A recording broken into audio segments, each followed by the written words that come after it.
Hello, world. It's John Pinto, your roving realtor, Bon Vivant, here talking about all things home warranty with Bob Johnson from HomeGuard Home Warranty. Hi, Bob. Hey, John, how are you today? Very good. And we have our technical genius behind the scenes, Rafael Batances, who also helps us with ordering roof inspections, termite inspections, home inspections, and natural hazard disclosure inspections. How are you, Rafael? Doing great, John. That's very generous of you. Hey, everybody. Very good. So, Bob, I'm looking forward to this subject from the standpoint of what is the smart way? How is the smart way of a homeowner strategically combining their fire insurance slash homeowners insurance with a home warranty policy? How does that all work? Well, not being an insurance agent, I will say that homeowners insurance is usually going to be covering damage to the home, whether it be flood, fire, personal property theft, etc., where home warranties don't get involved with damage to the home. So to give you, a couple of examples that I've actually experienced, we had a homeowner, they had an electrical fire. It was out of their breaker box. They weren't sure how it happened, but once it went up in flames, that's not a home warranty item anymore. That becomes a homeowner's insurance. So when they called and asked us about placing a claim on the home warranty, because a lot of people, and I understand this, they think home warranty, and that means the whole home. And home warranties, for the most part, are covering systems and appliances of the home. There is a couple companies out there that you can get some structural warranty. It varies depending on the state you're in, but we won't go down that trail too far. So how they will work together is the example I mentioned, or here's another one that I thought is a great example to show how they work so well together. And that would be a case that I was involved with where the homeowner went to work and all of a sudden the dishwasher sprung a leak.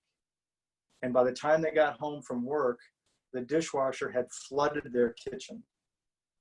And so they called us, and we, as a warranty company, we would go out and we would take care of fixing the dishwasher leak. It turned out that it was just a hose that burst. So it was a repair. We did not have to replace the dishwasher. But the damage that was done to the floor, that was under their homeowner's insurance. So they would call to get their floor and their carpet taken care of by the homeowner's insurance company. Very good. Well, it sounds like it would be a good idea to have both. And can you talk to us about the policy and the renewal? I'm going to take a stab at this and figure that the first thing that doesn't come to people's minds when their home warranty expires is, oh my God, I have to renew my home warranty.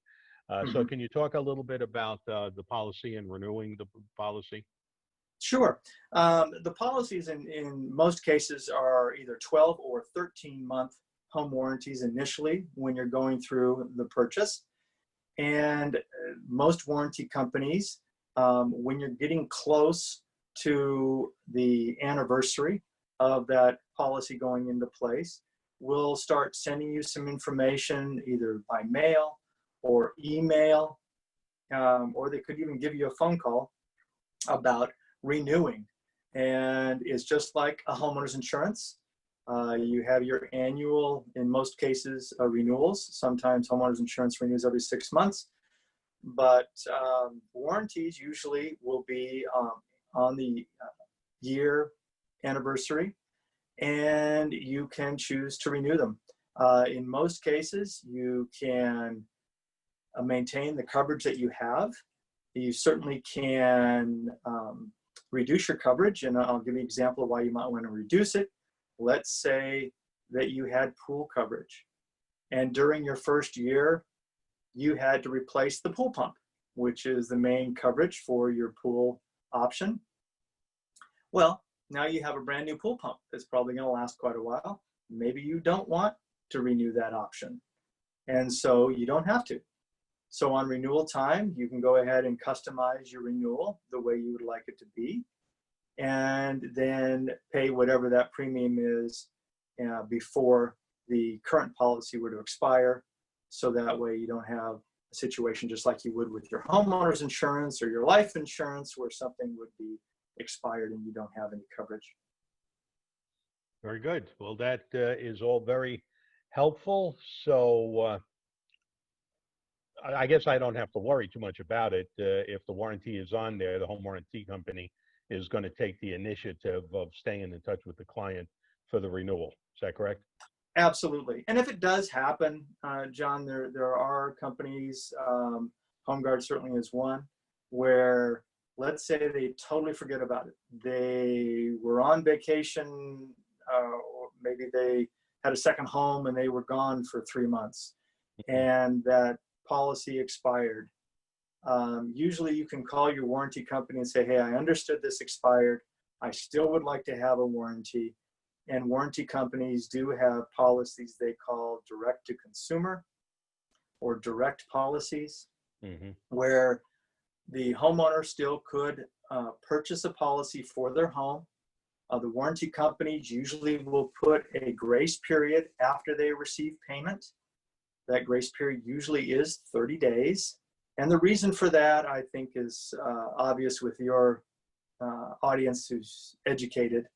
And that is, you get, if you did the other scenario, you'd have the situation where the homeowner didn't have a warranty, they let it expire, and then, oh, whoops, that heater went out.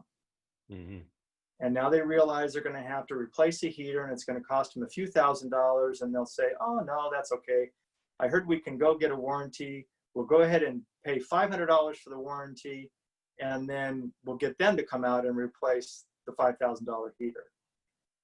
Well, that won't work too well for a couple of reasons. One, you have the 30-day wait, so I don't know many people in the middle of winter that are going to wait 30 days without heat. And that's why warranty companies do have that grace period, is to try to protect us from people trying to commit fraud. And then let's say we get past that, we're still going to send out a technician who's been licensed and bonded and has experience, and he's going to take one look at that heater and go, wait a second, this heater hasn't worked in quite a while because of this. And that goes to something we talked about in one of our prior videos, which I hope everybody will go back and look at. And that is what warranties cover that is known pre-existing problems and what's unknown pre-existing problems. So for this video, that's just another way that they still can get a warranty. Even if something were to expire, they can get what they're calling a direct-to-consumer product. Very good. So thank you, Bob, for imparting that knowledge on home warranty. And thank you, Rafael Batenses, for being the man behind all the technology today. And thank you all for tuning in, and we will see you on the next video.